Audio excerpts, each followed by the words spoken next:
Hello दोस्तों, आज हम ट्रांसफार्मर के आगे के बारे में डिस्कस करेंगे। आज हम जो पढ़ेंगे वो ट्रांसफार्मर के कंस्ट्रक्शन के बारे में पढ़ेंगे। ट्रांसफार्मर में जो कंस्ट्रक्शन है मेनली कोर के आधार पर डिवाइड किया जाता है। कोर जो होता है वो ट्रांसफार्मर का एक बहुत ही इम्पोर्टेंट पार्ट है। कोर के माध्यम से फ्लक्स एक वाइंडिंग से दूसरी वाइंडिंग में जाता है। जैसे कि ये एक कोर है, कोर में यह एक वाइंडिंग है जिसे हम प्राइमरी वाइंडिंग बोल रहे हैं। इसमें जो फ्लक्स जनरेट होगा वो इस कोर के माध्यम से सेकेंडरी वाइंडिंग में लिंक करेगा। इसी प्रकार ये दूसरे टाइप का कोर का कंस्ट्रक्शन है जिसमें बीच में ही प्राइमरी वाइंडिंग है और बीच में ही सेकेंडरी वाइंडिंग है। यहाँ से प्राइमरी से प्रोड्यूस होने वाला फ्लक्स इस कोर के माध्यम से यहाँ आधे आधे पार्ट से जाएगा और सेकेंडरी में जाके लिंक करेगा। तो कोर के आधार पर यदि हम ट्रांसफार्मर के कंस्ट्रक्शन की बात करें तो बेसिकली दो टाइप के ट्रांसफार्मर के कंस्ट्रक्शन होते हैं। इसमें पहला ये जो टाइप आप देख रहे हैं ये कोर टाइप कंस्ट्रक्शन कहलाता है और सेकेंड डायग्राम जो आप देख रहे हैं यह सेल टाइप कंस्ट्रक्शन कहलाता है। पहले वाले कंस्ट्रक्शन में दो लिंब होती हैं जिसमें पहली लिंब पर एक वाइंडिंग लपेटी हुई होती है जिसे हम प्राइमरी वाइंडिंग बोल रहे हैं और सेकेंड लिंब जो होती है उस पर एक दूसरी वाइंडिंग होती है जिसे हम सेकेंडरी वाइंडिंग बोल रहे हैं। तो प्राइमरी वाइंडिंग में जो फ्लक्स प्रोड्यूस होता है वह इस कोर के माध्यम से इस सेकेंडरी वाइंडिंग में लिंक करता है। इसमें जो फ्लक्स प्रोड्यूस हो रहा है उसको जाने के लिए एक ही रास्ता नजर आ रहा है, इसलिए यहाँ पर बोला जाता है कि जाने वाला फ्लक्स जो है वो सीरीज मैग्नेटिक पाथ बना रहा है।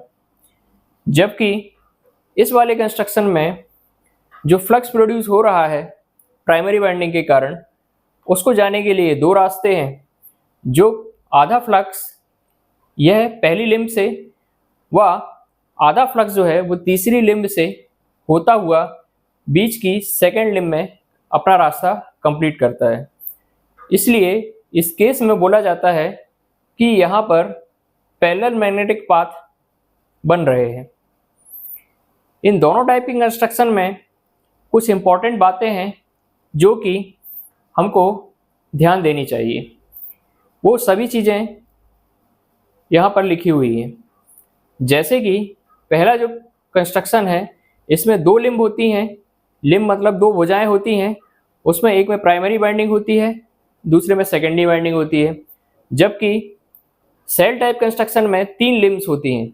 देखिए इसमें तीन भुजाएं दिखाई दे रही हैं जिसमें वाइंडिंग जो है केवल एक मिडिल वाली जो लिम्ब होती है उस पर होती है, बाकी दो लिम्ब जो होती हैं उस पर वाइंडिंग नहीं होती है। यह जो कंस्ट्रक्शन है ये ज़्यादातर हाई वोल्टेज और हाई पावर एप्लीकेशंस के लिए उपयोग में लाया जाता है। जबकि सेल टाइप कंस्ट्रक्शन जो होता है वो लो वोल्टेज और लो पावर एप्लीकेशंस के लिए उपयोग में लाया जाता है। इसमें मोर कॉपर रिक्वायर्ड होता है जबकि सेल टाइप कंस्ट्रक्शन में लेस कॉपर रिक्वायर्ड होता है। उसका कारण क्या है कि यहाँ पर दो अलग अलग वाइंडिंग है। जब दो लिंब पर दो अलग अलग वाइंडिंग उपयोग होती हैं तो वहाँ पर वाइंडिंग जो होती है उसकी लेंथ ज़्यादा होती है और वहाँ पर ज़्यादा कॉपर की रिक्वायरमेंट होती है।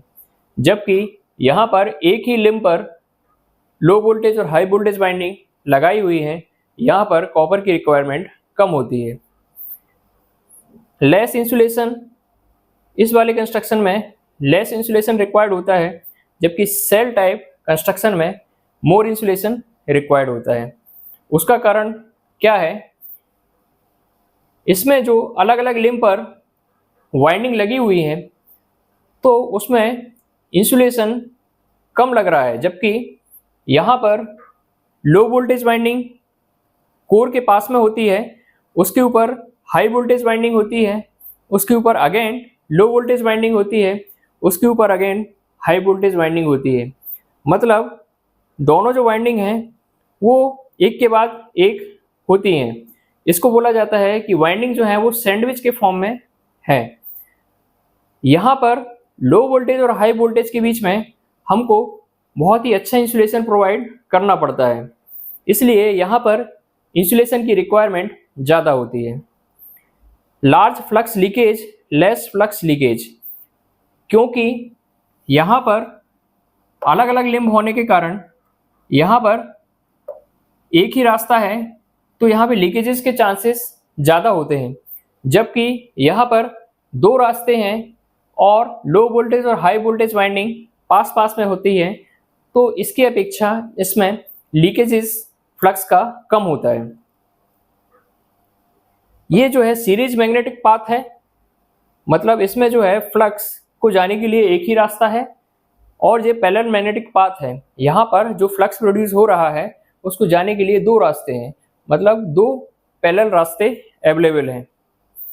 Core surrounded by winding, core जो होता है वो वाइंडिंग के द्वारा सराउंडेड होता है। यहाँ पे कोर जो होता है वो वाइंडिंग के द्वारा सराउंडेड होता है। एक प्रकार से इस पॉइंट के लिए ये देखा जा सकता है कि यहाँ पर वाइंडिंग ज़्यादा दिखाई दे रही है। दूसरा जो पॉइंट है winding surrounded by the core, इस केस में क्या हो रहा है कि यहाँ पर कोर ज़्यादा दिखाई दे रहा है, मतलब वाइंडिंग जो है वो सराउंडेड बाय है कोर के, कोर का पार्ट यहाँ पर ज़्यादा दिखाई दे रहा है। Maintenance is easy, maintenance is tough. पहले वाले केस में मेंटेनेंस ईजी होता है क्योंकि इसमें जो वाइंडिंग्स लपेटी गई हैं वो अलग अलग लिम्ब्स पे लपेटी गई हैं। मतलब यदि किसी एक वाइंडिंग में कुछ खराबी आती है तो उसको निकाल कर उसको रिपेयर करना, उसको मेंटेनेंस करना इजी है, जबकि सेकंड केस में जो सैंडविच के फॉर्म में वाइंडिंग्स लगी हुई हैं तो उसमें यदि किसी एक वाइंडिंग में फॉल्ट आता है तो उसको निकालना थोड़ा सा डिफिकल्ट काम है। ये जो है कोर टाइप और सेल टाइप के मेन डिफरेंसेस हमने पढ़े। इसके बाद में हम देखेंगे कि जो कोर है उसका मटेरियल, उसकी क्या विशेषताएं होती हैं। कोर के मटेरियल के बारे में बात करेंगे।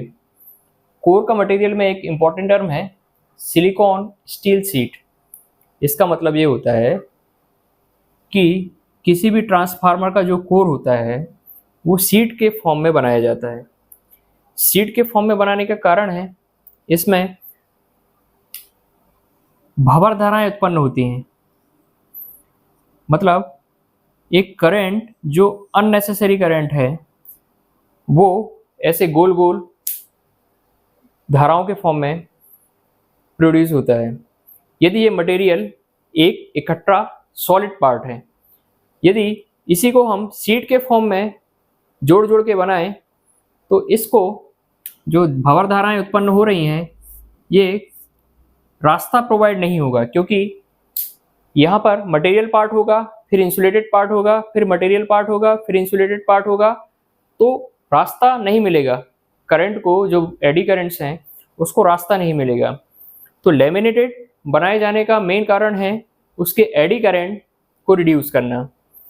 दूसरी बात है ये जो होता है स्टील, सिलिकॉन स्टील होता है। स्टील तो मैग्नेटिक मटेरियल है इसलिए स्टील यूज़ किया जा रहा है। सिलिकॉन मिलाया हुआ स्टील यूज़ क्यों किया जा रहा है? 3% सिलिकॉन मिला के स्टील बनाया जाता है। सिलिकॉन एक ऐसी प्रॉपर्टी होती है जो BCC कोवलेंट बॉन्ड बनाता है स्टील के साथ में। जब भी कोई एलिमेंट किसी मटेरियल के साथ में कोवलेंट बॉन्ड बनाता है तो उसके फ्री इलेक्ट्रॉन्स के साथ में इलेक्ट्रॉन्स को साझा कर लेता है और इससे उसमें फ्री इलेक्ट्रॉन्स जो होते हैं वो कम हो जाते हैं। फ्री इलेक्ट्रॉन्स कम हो जाने से उसकी इलेक्ट्रिकल कंडक्टिविटी रिड्यूस हो जाती है, क्योंकि फ्री और इलेक्ट्रॉन्स जो होते हैं वही इलेक्ट्रिकल कंडक्टिविटी के लिए जिम्मेदार होते हैं। ये सिलिकॉन की ऐसी प्रॉपर्टी होती है जिसमें इलेक्ट्रिकल कंडक्टिविटी तो रिड्यूस होती है, लेकिन मैग्नेटिक प्रॉपर्टीज में कोई फर्क नहीं आता है।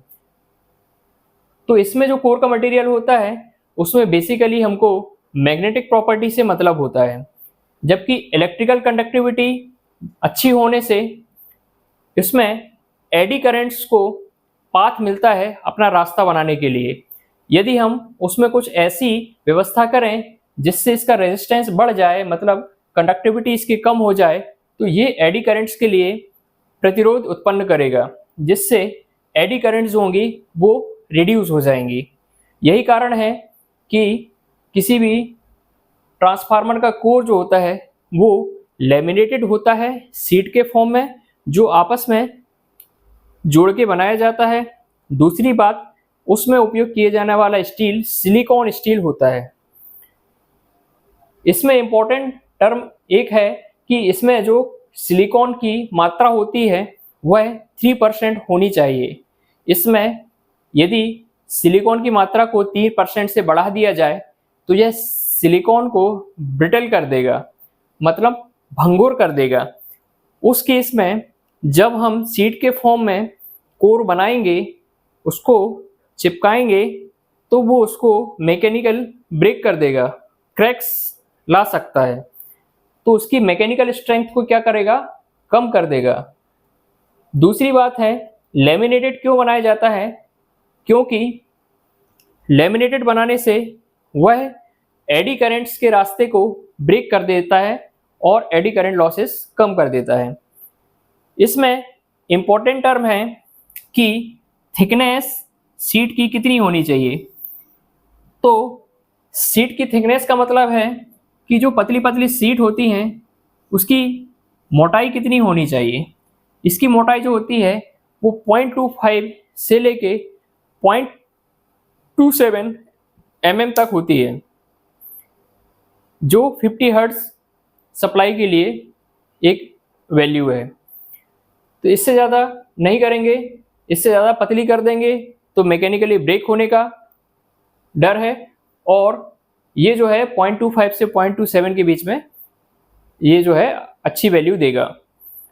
अब सेकंड जो है, इसके बीच में जो रहता है, इसको सेपरेट करने के लिए यहाँ पर क्या यूज़ किया जाता है? तो यहाँ पर या तो वार्निश लगाया जाता है जिससे दो सीट सेपरेट हो जाए, और या तो उसके बीच में एक पेपर रख दिया जाता है जिससे सीट सेपरेट हो जाए।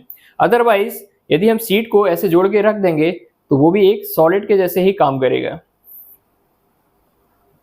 ये जो कोर का मटेरियल है, इसको बनाने की एक प्रोसेस होती है जिसको बोला जाता है cold rolled grain oriented silicon steel.